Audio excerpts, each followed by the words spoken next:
Okay, we are live. Hi, guys. Those of you who are watching, thank you for joining, and those who are going to be joining soon. So, thanks to them in advance as well. Um, I have a very special episode today, and it's about.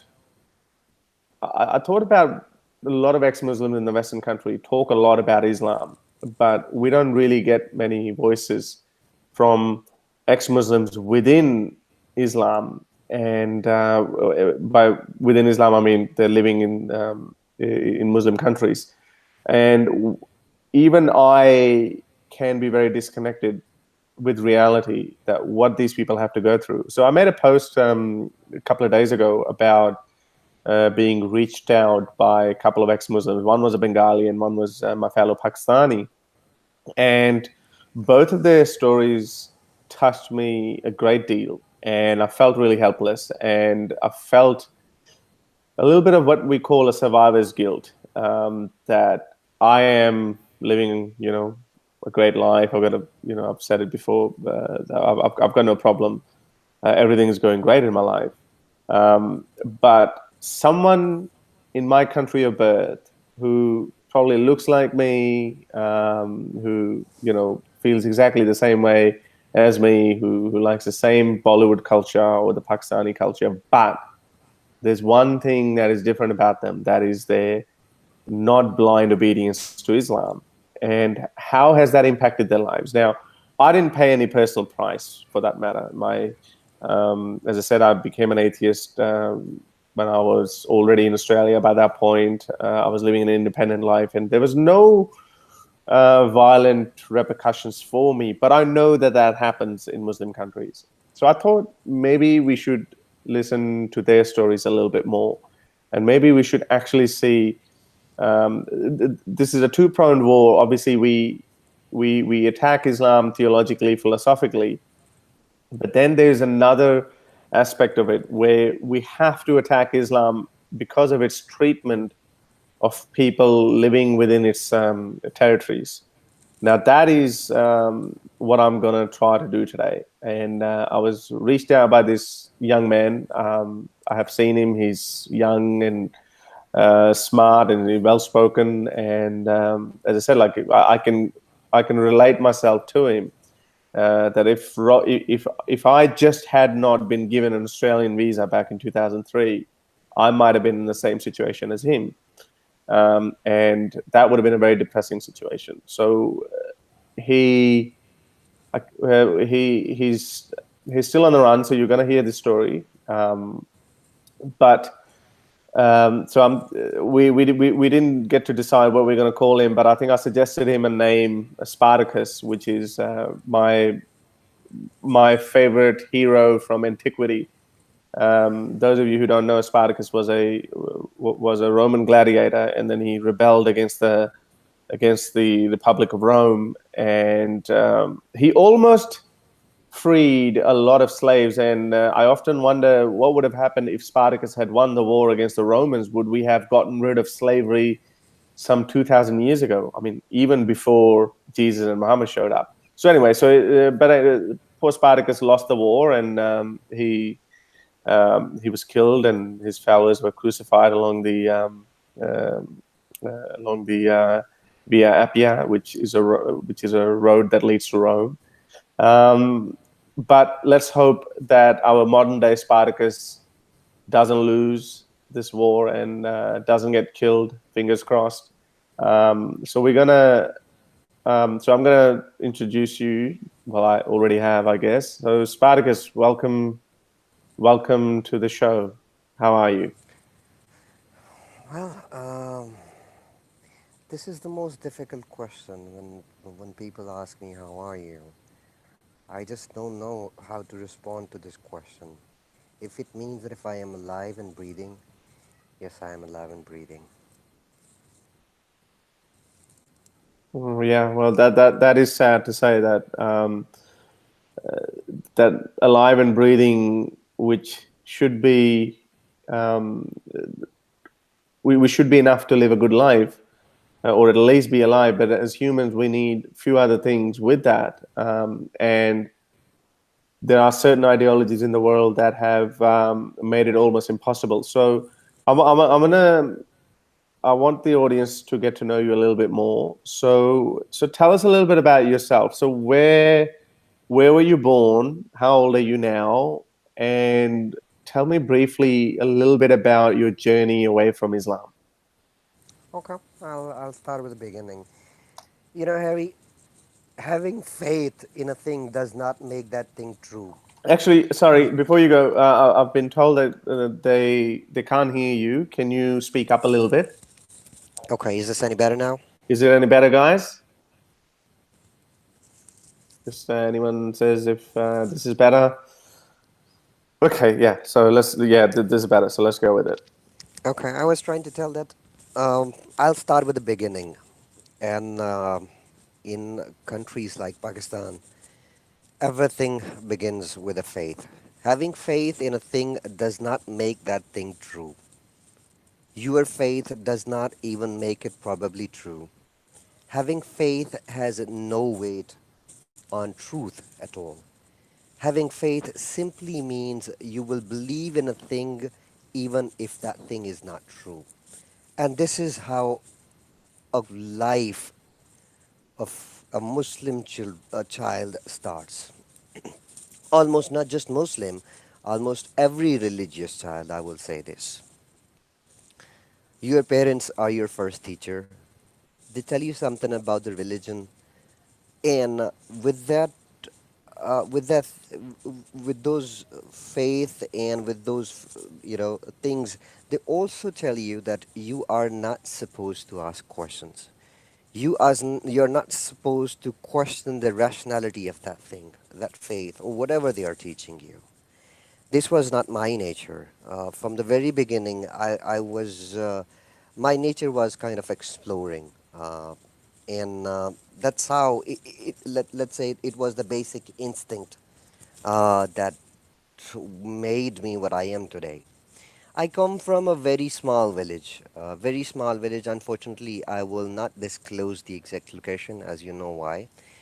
And that village is in one of the very backward districts in Pakistan. I was, of course, raised as a Muslim, but around the age of 18, 19, or in early 20s, I started having problem accepting religious teaching, particularly, and Muhammad as a role model.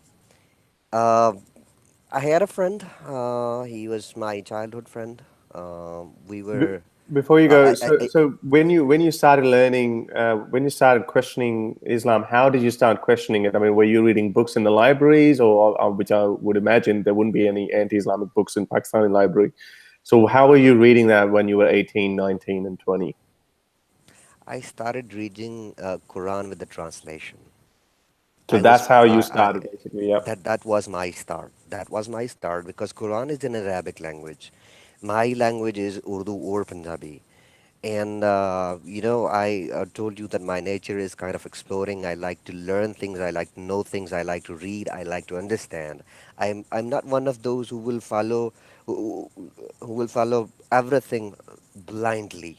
I don't follow anything blindly. Even the uh, I mean, in every part of my life, in every aspect of my life, there is not a single thing which I've followed without questioning. That's the kind of nature I had. That's the kind of nature that I have. So when I started reading Quran with the translation, I found out that there are too many contradictions. There are too many lies. Uh, that was the start.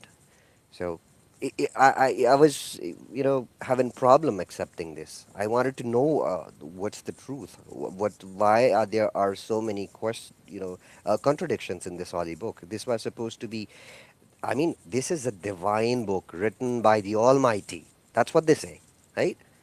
Mm. If and it was supposed to be perfect in every aspect, in every mean, but it wasn't. So, I mean, when you feel yourself in such a situation, you actually the first person you talk is either your parents or your close friends. My parents are illiterate.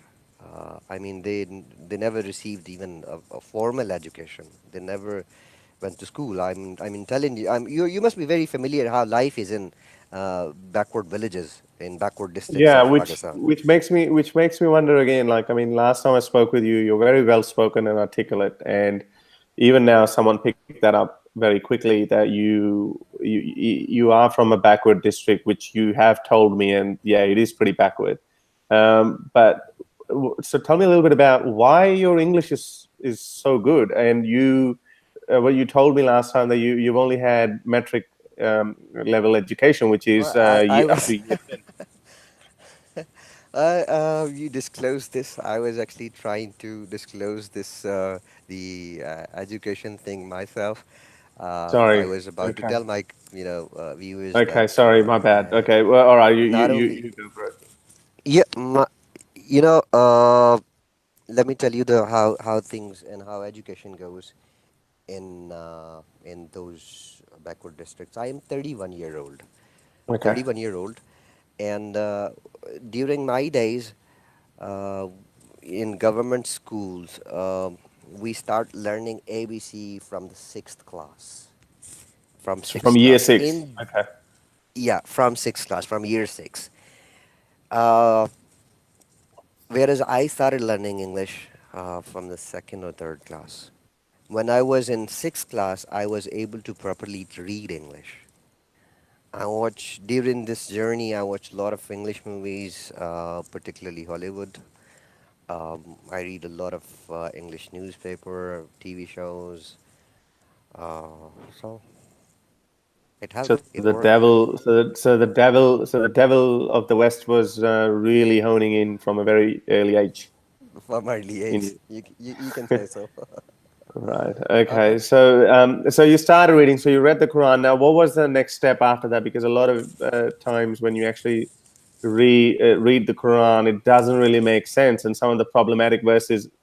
I remember when I first read it, I just kind of went over them. It's like, oh, okay, maybe I don't understand what it means, so I'll just go to the next verse, and then it can go into other spiritual aspects which are not really that which seemingly harmful. So how what triggered that? Okay, well, for example, if you would have read those, all the terrible verses against Jews and Christians and amputating the hands and legs from opposite ends, etc. So I'm assuming these are the kind of verses that were troubling you. Well, there are just too many. If I will start, talking about those verses, this call is gonna take almost through 2 3 hours. To name a Okay. few, let me tell you, I mean, eh, in Quran, I'm giving you an example. In Quran, let's talk about God. Let's talk about Allah. In one verse, Allah says that if I make a rule, I don't change it. He made a rule that Allah will forgive those who seek pardon. Okay. For the viewers, I can provide you the reference. It's Surah 4, ayat number 110. And Yeah, 4-1. in another verse, yeah, in another verse, Surah 39, ayat 153. In those verses, in these two verses, Allah says that I will forgive those who seek pardons. Now, continue reading Quran. Continue reading the same Surah 4. In ayat 48, he denies. He already denies. No, there are some things and some people that he will never forgive. Right. Okay. So as I said, like, I mean, the Quran was It's problematic. So what happened after that? So did you go into hadiths and did you go into tafsirs, or how did you keep? I mean, obviously, it's not an overnight process. No Muslim just reads the Quran and says, "Okay, well, I'm the next Muslim now." So how did your journey evolve? let me explain that part. First, it was Quran, because you know that if the first thing, if you need to find truth, or if you need to find answers, Muslim parents teach you to explore in the Quran. Maulvi teach you that to explore in the Quran. I couldn't find the single basic thing. I mean, I tried to find in the Quran, is Allah merciful? In ayat 2, in Surah 2, ayat 253, he says, yes, I am merciful. He denied the same thing in the same surah in ayat 285. No, I am not merciful. I mean, these are the kind of things. These were just the basics. I mean, I am not going into more philosophical or theological things. Uh, I am just sticking with the basics. Now, after finding these contradictions in Quran, we were al-Sunnah. I'm sure you are familiar with Sunni, so yeah. al-Sunnah. Yeah. Yeah.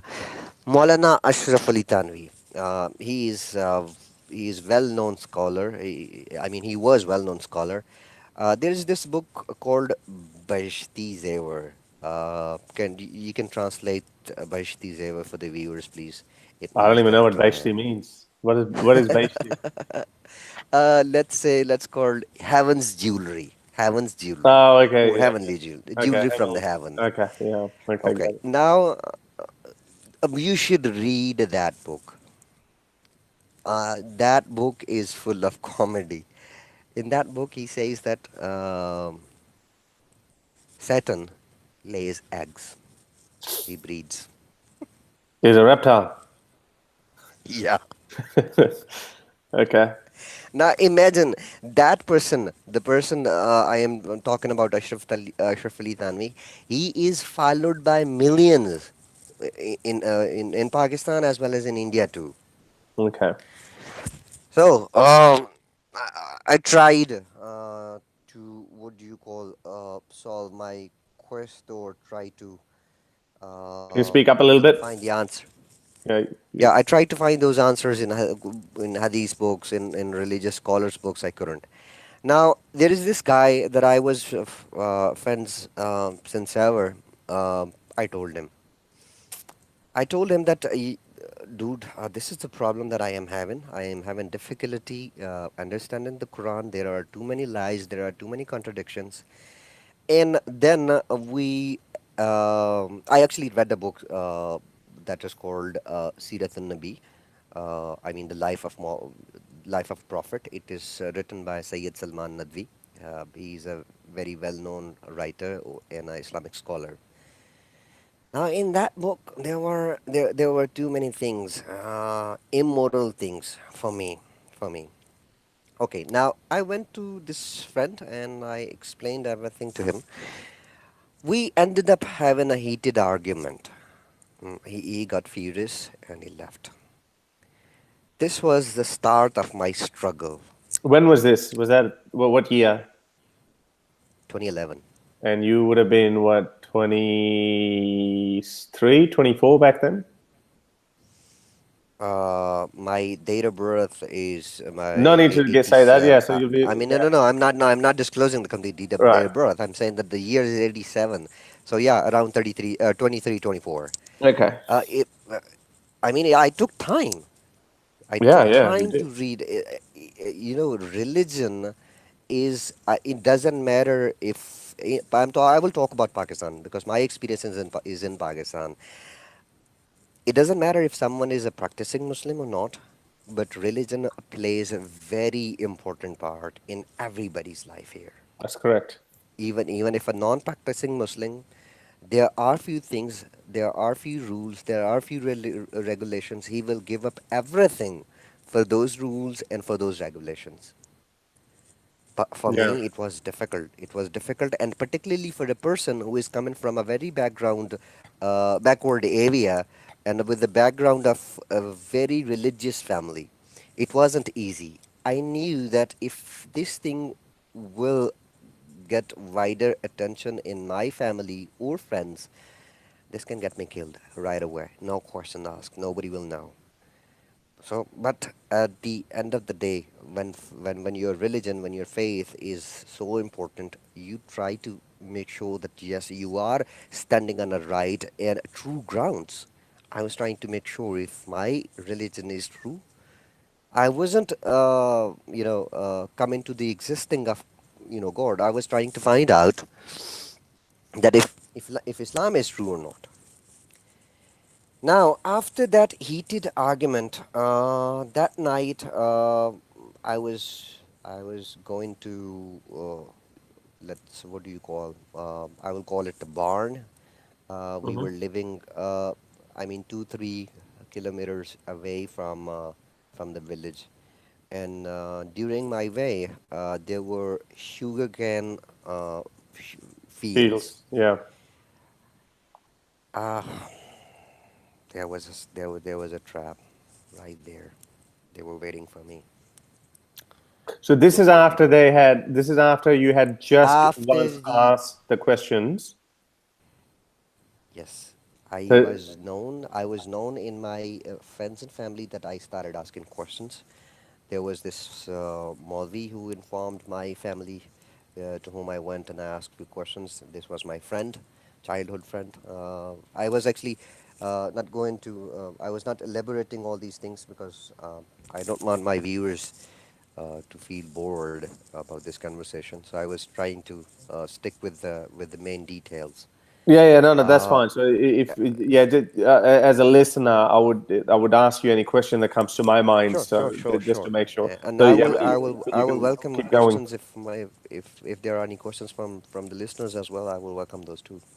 Yeah. So so how was your family reacting to it when the Molvis and your other friends were telling them that your son is asking blasphemous questions? What's wrong with him? What was the immediate reaction of your mother and father? तेरा दिमाग खराब हो गया. So you've gone crazy. So apart Yes. from that, so were they just verbally abusive, or they were actually physically abusive as well?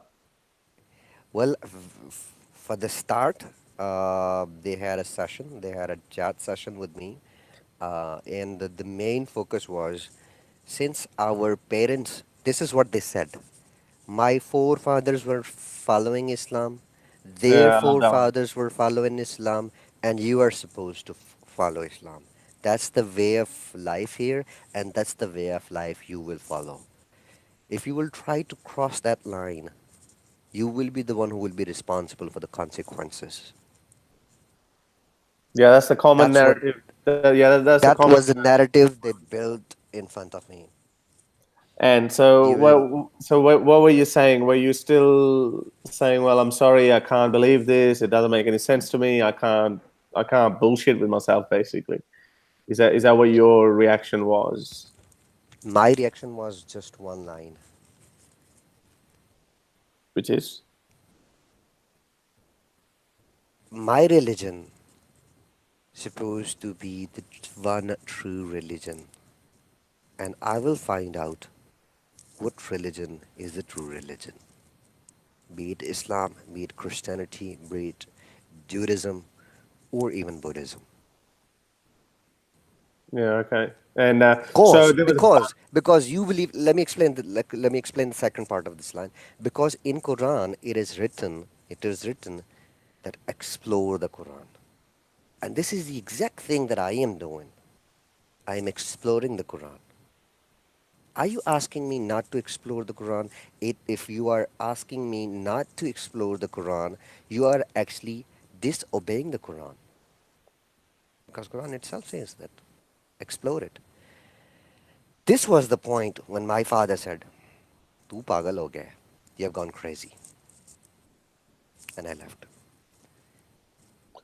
Do you think your parents were also a little bit worried about the fact that if you leave Islam, or if you even pose questions that may be seen as blasphemous, your family was more worried about bringing dishonor to the family? That look at his son, he's a kafir, or look at him. Like, I mean, so something that my father has to live with quite regularly, but he's a modern man, and so am I. So we don't really, it doesn't really bother us that much, because I mean, obviously living in Australia helps. But in your case, that could have been a problem as well, I assume or that you left. Sorry to cut you off, Harris. I assume that you left Pakistan in 2 or 3. Pakistan has been changed ever since. Now, I am sure you will agree, and listeners will agree as well, that after religion, the second thing that matters for every household in Pakistan is something called honor. It doesn't matter if that honor is based on superstitions, if that honor is based on fake things, fake beliefs. Honor is the second most important thing in every household in Pakistan after religion. So, of course, they were more concerned that people will start, cursing my family. People will start cursing my parents. That I am the one who is going away from the Islam. Why? Because they did not raise me well. Yeah. That was their more concern. They probably they were not concerned at that time that if I am committing blasphemy or not. They were more concerned about their fake honor. No, but that could have been resolved by them suggesting to you that, okay, let's just say if you are an atheist or ex-Muslim or whatever, but just don't talk about it. They could have said that, and then they could have normalized it, because that's something that my parents kind of suggested to me, that okay, well, whatever you become, fine, go live your life, but at least don't talk about it, because that will bring dishonor to the family. So they did they suggest anything like that at any point? Because that would indicate that they were more concerned about the honor. I told you that they were against questioning. So, if that means yes to your question, yes, they were stopping me. They were stopping me to ask questions. They were stopping me to raise questions. They were stopping me to, uh, you know, go beyond the limits, because limit question when you ask question, you actually already crossed the limit. Yeah.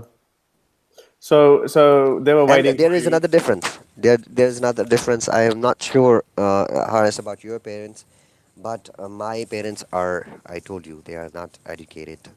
If a Maulvi is telling them something, even if it doesn't exist anywhere in any religious book, for them it is true. They will Yeah, blindly follow that thing, that's and correct. that was the case that that caused me the most trouble keeping my relationship with my family. I'll tell you later what happened Okay, all right. afterwards. The Okay. Molvi went to them after that heated argument. That boy went to that my friend went to that Molvi. That Molvi went to my family, and uh, that night I was taken. So you were taken, or or you were told to let's get there, and let's talk about this. So what happened? So there were sugarcane fields. You did you go there at your own accord, or you were actually kidnapped? I was on a cycle. Okay. There were like 5 or 6 Islamists. Hmm. Uh, I think that it was my, I think that it was my that friend who hinted out, because he knew he knew where I go, what time I go. I mean, he knew everything about me, and I believe that it was this guy um, who tipped me off. I mean, who tipped me, and then Off the bike. they did, yeah, yeah. Now that night. It was winter. I believe it was winter. It was winter. It was cold and it was dark night.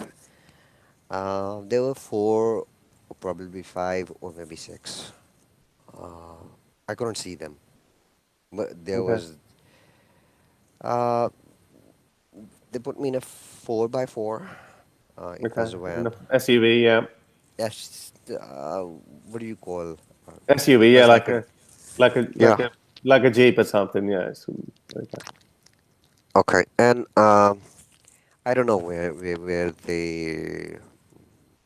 Did they blindfold you? Obviously, that's what I was trying to tell you. That I was blindfolded. I couldn't see where they were taking me. Okay, so they got you off your bike. You were basically so you were going home at that point. Yeah, I was heading home. Okay, so you were heading home. 5 or 6 guys stopped you, blindfolded you, and dumped you in an SUV. And then In not only this, I mean, when they attacked me, I could see that they had their faces covered okay, with black shawl. okay, You like know, just a they were black wearing cloth, yeah. shawls, the black cloth. Yeah, Wow. and they I mean, So, it took so them these holy seconds men. to So shove the, to so basically, it took them seconds to shove me in that van. And it was this deserted house. This house was abandoned where they took me, because um, it was a horrible experience. okay. So they put you in there, and then they took you to this deserted house. Had they said anything along the way? No, not a single word. Did you say anything? Were you screaming or kicking or? I was everything. I mean, it's surviving is in human natures. Yeah. Calling for help is in human nature. I was screaming like a baby. Right. And obviously that would have been an awfully terrifying experience. So then, okay, now you take into a deserted house. What happens then? Then they put a black hood type of thing over my face, and demanded that I should repent. I should say tawbah. And then I said that Weren't you already blindfolded at this point? when I was blindfolded when I was in that van, that in that vehicle. Yeah. Okay. After taking me off from that vehicle, they removed that blindfold and took me to that. I mean, I was in front yard when they removed cloth, Okay. that cloth, and there was this hood that they Okay. Okay. they All right. used to. You know, Yeah. They just put a kind of like a plastic bag, but not plastic, kind of made of cloth. But anyway. it was made of cloth. It was black. It was black type of cloth. That Okay. it could be blue. I couldn't see it. Okay. So they put that on you, and then they took you inside the house. Then what happened? They said, "Say Toba," and I said, "For what?" You They were still said, defying them. "Yeah, absolutely." Wow. That's Then they told me that this is what you did, this is what you asked question, and this is what you asked question, and I was repeatedly asking them that you are very concerned about your religion to be true. If I am the one who is wrong, what's the point of beating me? Just answer my questions, leave me alone, and I am not the one who is wrong here. You guys are, so because you tried you to guys are the so one you who is imposing. tried to have a theological. I remember I read a verse from the Quran. I told them that when I told them that you guys are wrong, I read a verse. That verse is in third para, I believe. That states La ikraha fi din. There is no imposing or Compulsion, something like that. Yeah, compulsion yeah, in religion. Yeah. yeah. No, why are you imposing your thoughts on me? Just answer the questions that I am asking, and So you had they so you were starting to have a theological, philosophical discussion with your abductees. That's very brave of you. I told you, for everybody, for every person in Pakistan, religion, faith is the first important thing. So you were really So, passionate about that too at that point. absolutely, I was. Yeah. Then, uh, the first slap, after the first slap, why I received that first slap? Because I said that, okay, just forget about the Quran, forget about everything. I'll find the answers by myself. Okay. Was it Muhammad a pedophile? Okay. Just explain this one thing, So and I will basically, say Tawbah. so you basically question about Muhammad's marrying a 9-year-old girl. 9 year, marrying a minor, Yeah. 9 year old girl. Just explain this part. Try to, I mean, defend as much as you can. Convince me on this thing. There were too many other things too. I mean, the God says, In that Yeah, in that in yeah, that we're aware of that. Right now, we're just talking about your actual experience. So you were having these discussions with them. What happened then? So when did they actually? when I refused to repent, they started beating me like dogs. I mean, this is the part that I don't like to actually talk about. Can you Yeah, see the pictures? yeah, I saw your pictures. We'll. I'll show it to the viewers too. I'll show it to the viewers too. S- Okay. Now, beating, beating, Was your kicking, friend there slapping. at that point? No, no, no, no, no, no, So he's the one who no. ratted you out. Uh, he wasn't there. These were few Islamists I know, and all of them, you know, they were very. What do you call?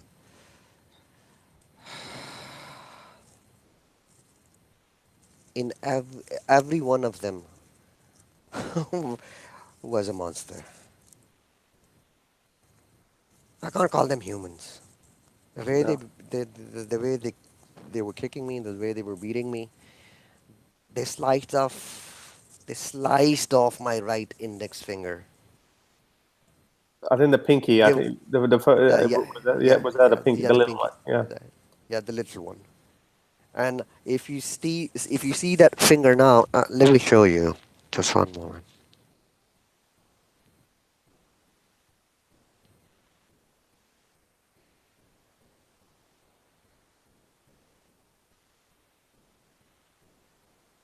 Let me turn on the light.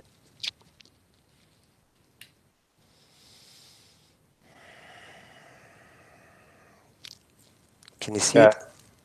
Yeah. Seems like yeah. There's can't tell much, but yeah, it obviously doesn't look like a normal pinky. There's a little bit of it looks like there's a ball in there or something. So Yeah. what's that? They sliced this. The meat of this part was gone. How did It's it come still back? visible. Has it come back? Or? Recrew. I got it stitched. There was Okay. this local guy who stitched me. Okay. He wasn't a doctor. He was just what do you call Yeah, a guy? yeah, yeah. A I know guy which who one knows you're talking some. about. Yeah, they sit Yeah, on the side of the road and they call themselves mini doctors or something like that. But they're mini basically doctors. quacks. But they are somewhat trained in doing some surgery without anesthetics or without any sterilized equipment. But No, I no, guess no, no, nothing. And he wasn't even using a surgical needle. He was using the needle which we use in our everyday household yeah. to Okay, sew the yeah, cloths. yeah. We'll get to that. Okay, so they're beating you. And obviously they're torturing you. So I'm assuming they would have obviously started with slaps and kicks, and then obviously they went hardcore on that when they cut off your finger. Was that all on the It wasn't first just. day? How long were you in how long were you abducted for? Uh, as far as the hours are concerned, I can't tell you, but it was just one night. It was So just it one night. was one Now, night. let me tell you, it wasn't just these the slice. They had these cigarettes Yeah. from my legs to my arms to my hands, and it's been more than 7 years, and my body is still filled with those scars. They were trying to write toba, toba, repent, on my arm with the cigarette. They planned that we will write one alphabet in one day until you repent. So, Okay, now let me just 1 second.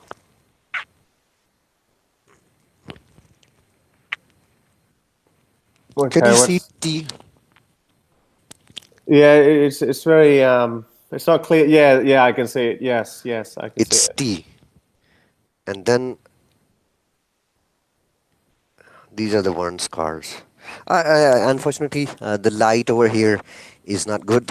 No, no. So I can see. I'll send you all the pictures, and we can actually go on a video call So, with a better light.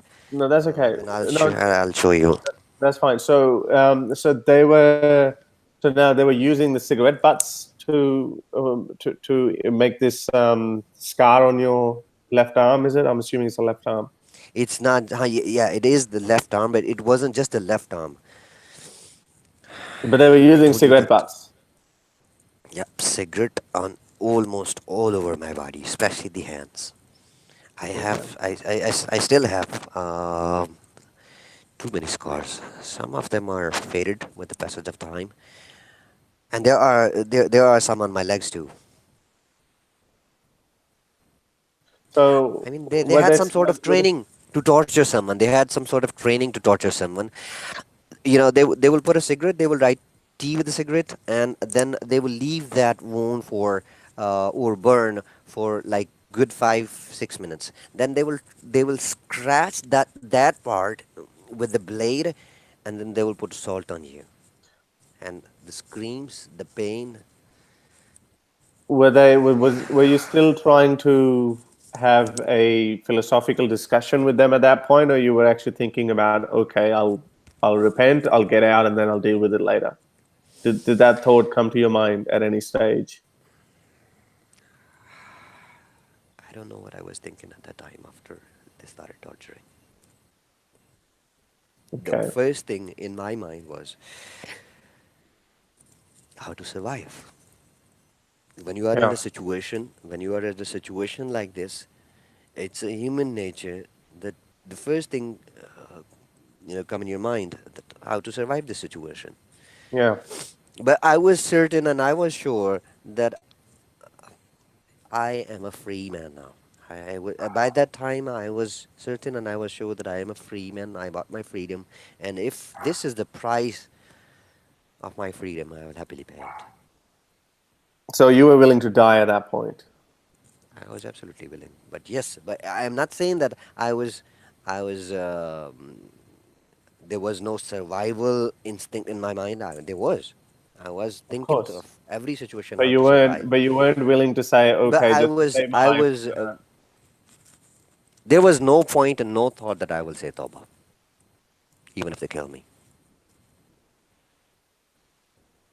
So how long? So now they were doing this. Were they still obviously constantly abusing you and asking you to repent? And I'm assuming you were still denying that, and you were still not doing what they wanted. So when did that end? You said you spent the whole night there. When did it end, and how did it end? They were trying to break me down, and just a while ago I told you that I think that they were properly trained in torturing someone. When physically they failed to break me, they tried to break my soul. I was sexually abused for good 6 hours.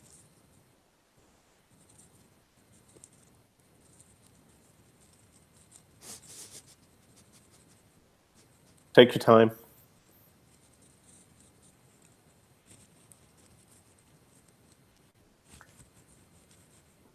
Is this the teachings of Islam?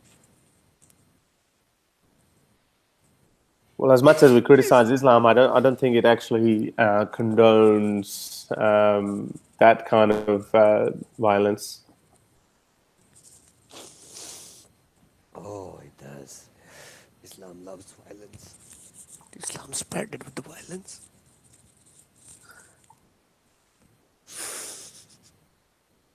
Okay. Just a moment. Yeah, take your time.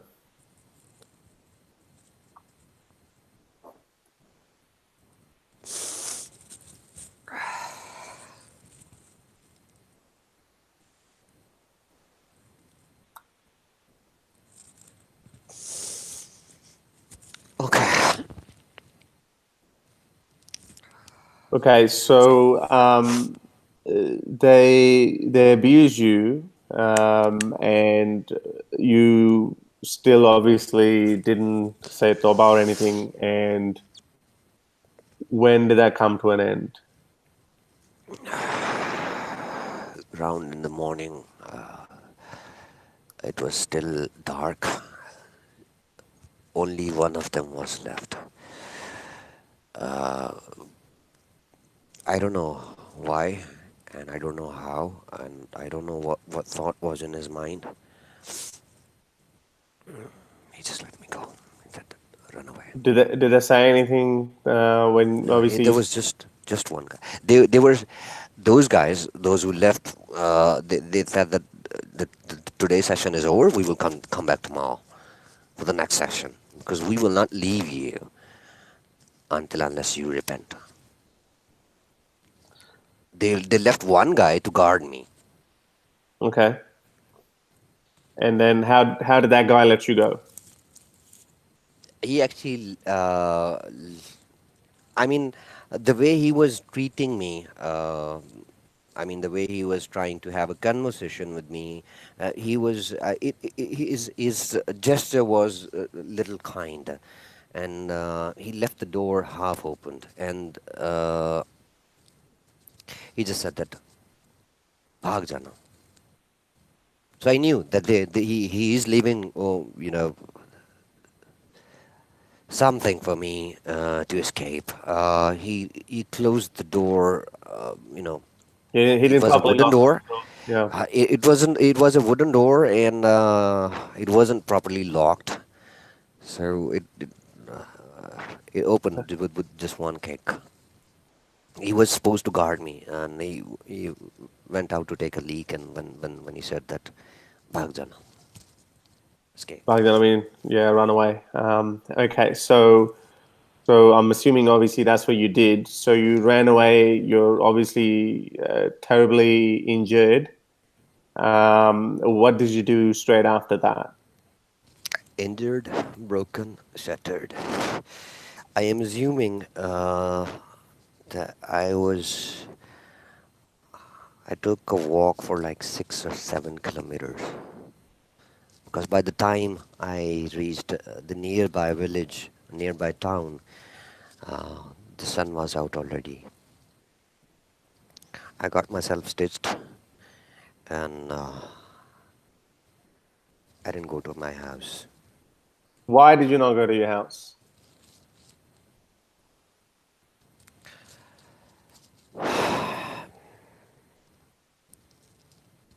There were many things. There were many things in my mind for not going my house. One, I was doubting that all this doing are happening with the consent of my family. I was doubting this because What made you what think that? there was this guy I could recognize his voice. Still, I am not sure. That Okay. guy knows my father. That guy knows me. That guy knows my family. I couldn't see his face, but if you are listening somebody almost every day, you can recognize his voice. Um, I think it was him, and I think it was pre-planned, which was later confirmed that I was right. All that happened with the consent of my family. So you're saying your mother and father consented to you being tortured or basically, yeah, somehow be broken. They found a way. They found a religious way. They found a religious way, Islamic way to do this. Let me explain that part. Let me explain that part. Is that are you going to cutting off the fingertips? Are you going there with that? I didn't get it. Could you repeat yourself? You're saying that this is they found a way to break you according to the teachings of Islam. I'm saying them cutting No, off your no, no, no. finger. You misunderstood this. I Okay. mean, I'm trying to tell you that the torture part, my family and those monsters found an Islamic way. I'll explain that. How's that I'll Islamic? explain that with the. Let me explain that. That's what I am trying to tell you. You must, if you are an ex-Muslim, you read an hadith or that ask your when your kid is 7, ask him to offer prayers. Mm, If he is 10 and if he's not offering prayers, yeah, force him, yeah. And if he's still not even offering, if you have to slap him. yeah. And that's what they did. That's what they did. That the example they used on me. They were trying to convert me back to Islam by using torture But just because slapping him they around. think, yeah, but because they think that torturing or beating or forcing me will make their Allah happy.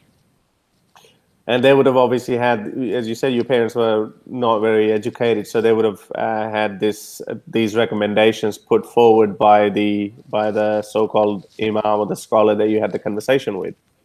Yep, that was the monster who were actually leading the sessions with my Is he on family. Twitter, or does he have any Facebook, or does he have a public profile? I wonder if that guy ever had any clue what internet is. Okay, yeah. So he's a classic Hindu imam masjid. Okay. Yes, he was. Okay. All right. So you had doubts that maybe your parents had planned this. So that was one of the reasons that you didn't go back home. What was the other reason that you didn't want to go home?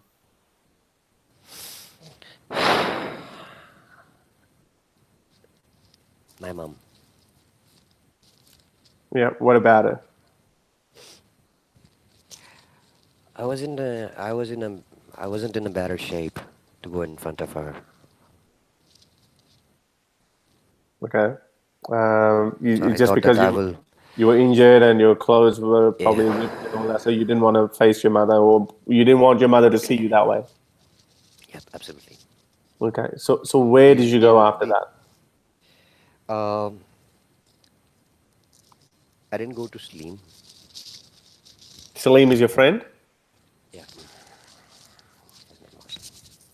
There's a lot of noise in your phone. I think these are your headphones. Yeah. Well, unfortunately, these are not the expensive ones. That's okay. And also, yeah, your voice goes up and down. So just try to keep it very close to you and as consistently as possible. So Okay. so did you go? You didn't go home. So where did you go after that? There was another mutual friend. Um, uh, he he wasn't very close, but I knew that if I will go to him in this shape, he will definitely help me. I asked him that I had a brawl with over something. I will not tell you why, how that happened. I just need some money. I just need some money. So he handed me like 7,500 Pak rupees. You can convert that in dollars. It wasn't much money, but it wasn't.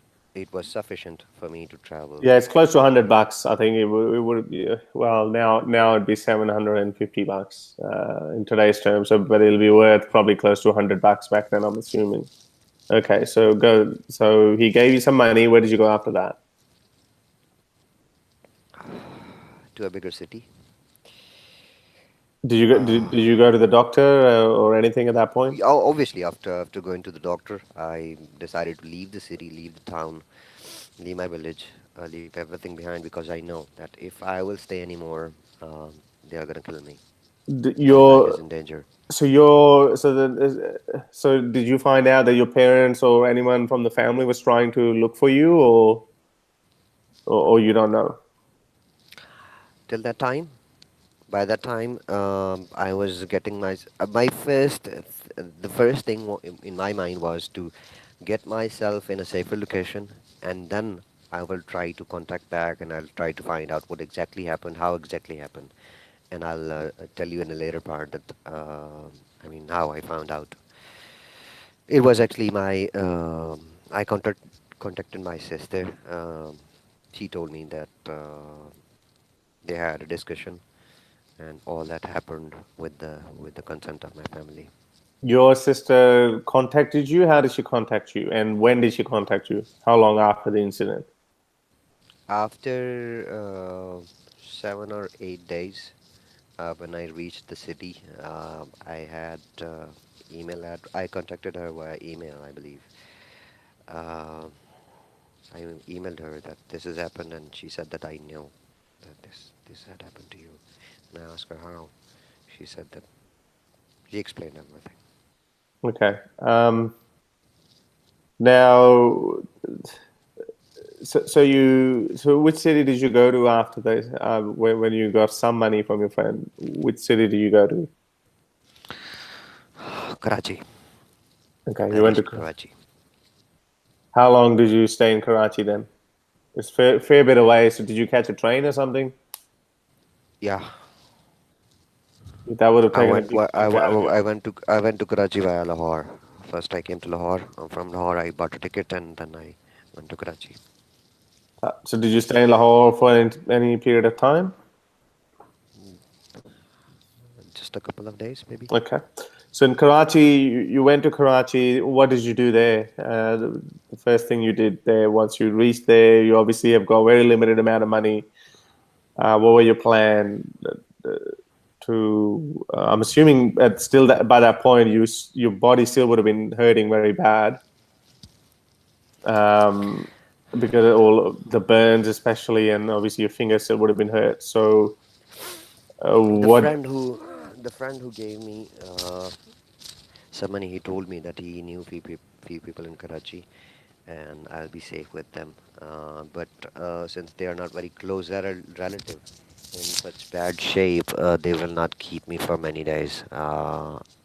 But it will buy me some time to find a proper location or try to get myself So your relatives urgent. could they not have told your Not family? my relatives, not Okay. my Oh, relatives. sorry. Okay. His relatives, his Okay. relatives. Uh, so I stayed with them for like 4 or 5 days. There was this website.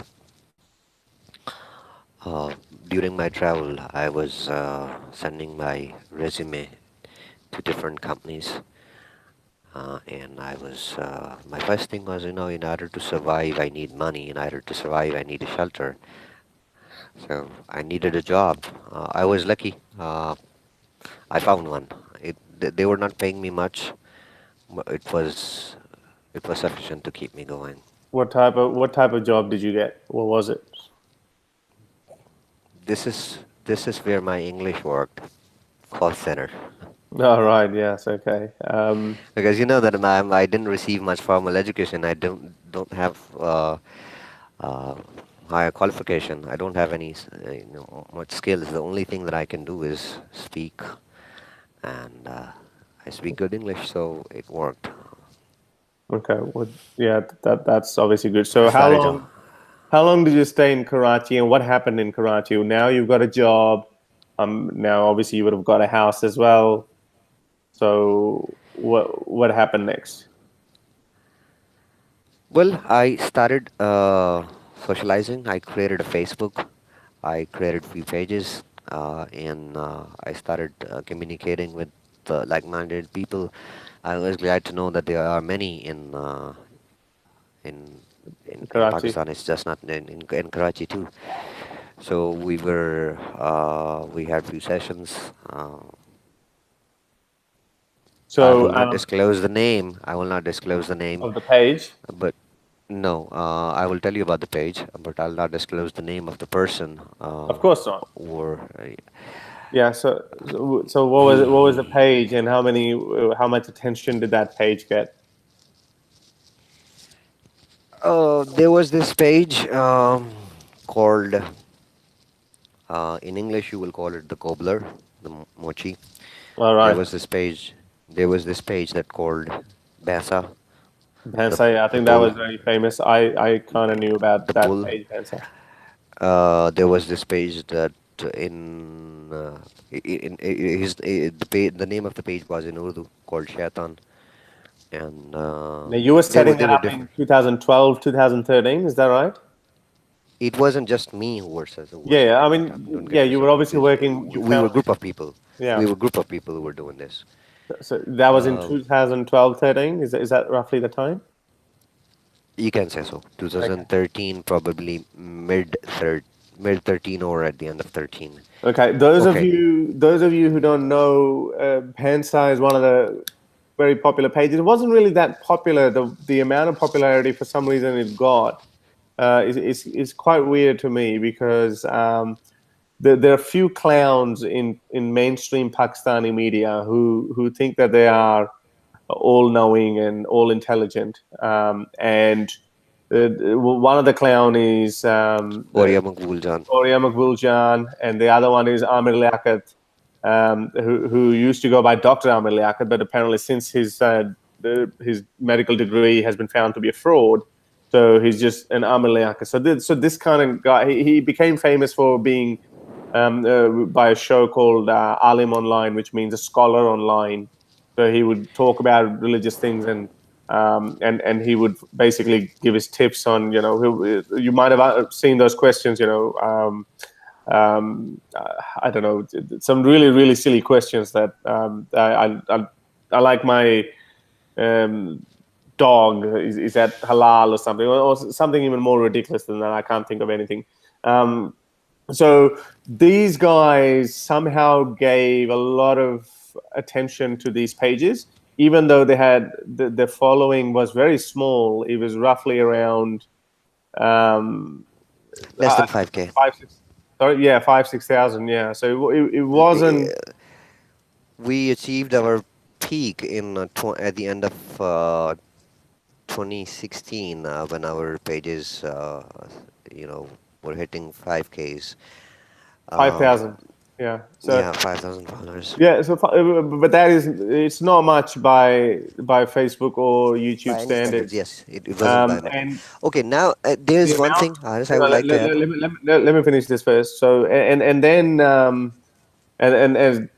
as Spartacus said that it was end of 2016. So at the end of 2016, these so-called mullah celebrities of Pakistan, they brought this into attention, and the whole country There was kind of one ran. another guy you're forgetting.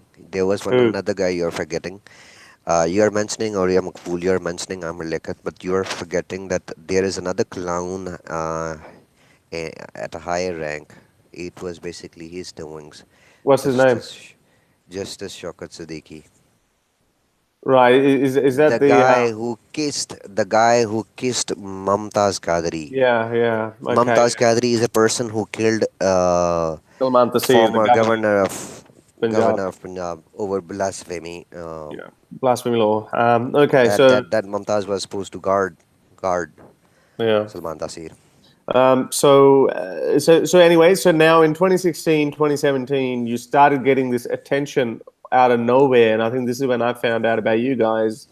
I obviously didn't know about you, but I just knew about this page, Pensa, and I kind of used to amuse, but that wasn't my style. That's not how I was going to address the religious issues. But these guys were very, I would say, very aggressively critical of Islam, and but again, under freedom of speech, I would say fair enough, it should be allowed. But again, Not just Islam, not in, just Islam. yeah, We yeah, were it was mainly Islam. basically we were, you can call us secular bloggers. We were not only criticizing Islam, but we were also criticizing our government institutions as well. Yeah, the army. Apparently, that was another big point that might have gotten you more in trouble because you were actually criticizing the army and the The one establishment. page was actually dedicated. The Mochi page, the Kovler page, was dedicated to criticize or the limelight to bring the wrongdoings of army into the limelight, because army is something like a sacred cow in this country. Yeah. Um, the so anyway, so in 2016, again, now by this point you're still in Karachi. Bans has set up, Shaitan is set up, Moti Cobbler is set up. What happens then? Now, what happens in 2017, which actually was a turning Le- point in my life as well? During this period, during these 3 years, I became Bessa and I became very close friends. We were very close friends. I mean, there was hardly a topic where we actually disagree. I mean, we had a lot of things in common. Bessa and I was very close and very good friends. Now, when we started getting attention from media, from courts, from government agencies, under the supervision of that Justice Shaukat, FIA, the government agency, started an operation against atheists. They started picking people. I don't know how they got the information from Facebook or I don't know where. First, they took this guy. Bansa was also taken. They took Bansa from his house, and in his phone book, he had our numbers. The day they took Bansa, the next day I received a call. Um, could you please translate those words for me? They said that Bansa pad liya, bache katte pad lange. So they called everyone and they said, well, we've got the bull, now we're going to get the calves. That's what. So baby cows, we're going to get them. So you got that message. When was this roughly? It was um, 2017? the operation started in the first month of 2017. It was a targeted operation. In Yeah, it Who was did they about get? Who did they get I think it was from January till March. January till March. Yeah, these were So the 3 months. who did they get? And I know he was on the special orders of our previous clown interior minister. What's his name? Um, Chaudhry Nisar. yeah, Chaudhry Nisar, who was the interior minister of Pakistan, and he just this is when the world was They hearing. took many people. I mean, they took Waqas Kuraya. They took Asim Saeed. They took Ayaz Nizami. there's Ayaz Nizami. They took Noman Rana. Um I mean, out of from our group, it was just me, and there is another guy that called. His name was Saad. Um, Saad and I both knew that Bansa is taken. The next is Gonna be you. next are both of us. They raided actually Saad's house, but he already disappeared. So was his family still Bans, there? obviously his family was there. Yeah. Okay. So he was living with his family. He ran away. So he found out. Now, why did now? I just want to tell people that this is a period in 2017. A lot of things happened in the first 4 months. Obviously, this operation was being carried out, and someone like Ayaz Nizami got arrested, which made the global news, and a lot of people heard about it. On behalf of, I can take the liberty to give my viewers a news. I mean, they will not hear this anywhere from the media. A few days back, Nizami is in a very bad health. His health condition is not good. He had a paralysis attack few days back, and the worst thing is there is no doctor in the jail. They are not allowing any doctor to see him. Is he in solitary confinement? He is, And he's in a and real. they charged him with blasphemy, and I mean he is indicted. Verdict is coming soon. Oh, They are so going to give him that penalty. has there? Yeah, they do give those death penalties. They hand them out But as you know as Christians hand out their come to Messiah leaflets.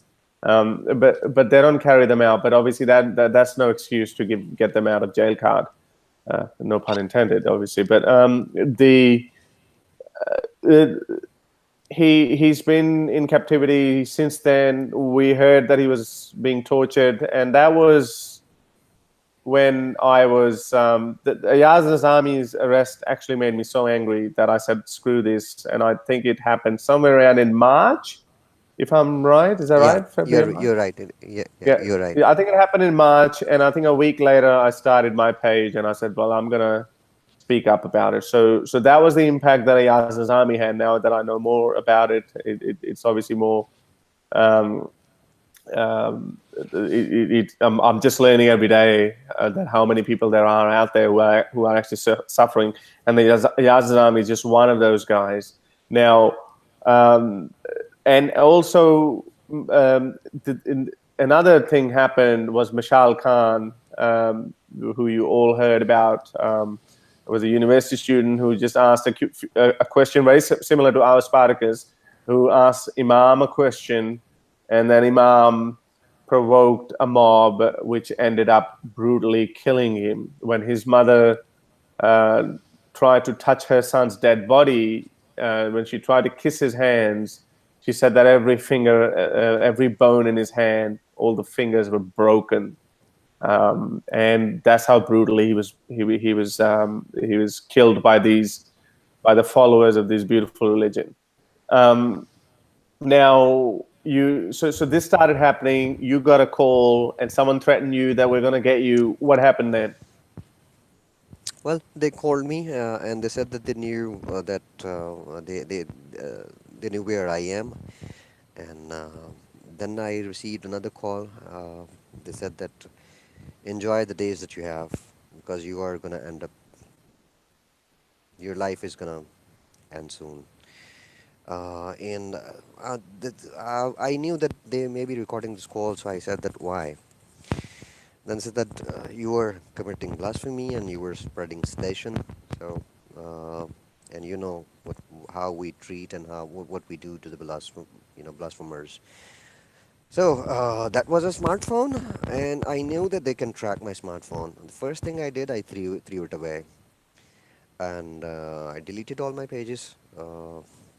And I went to stay with a work colleague for a while in the same city, Karachi. And I thought that Karachi may not be safe for me. I moved to a different city. From that city, I went on to live in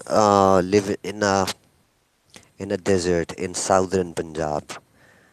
I'm not sure if you were ever in South Punjab or not. In South Punjab, if you just get off the road from any city, any village, um, it's desert everywhere.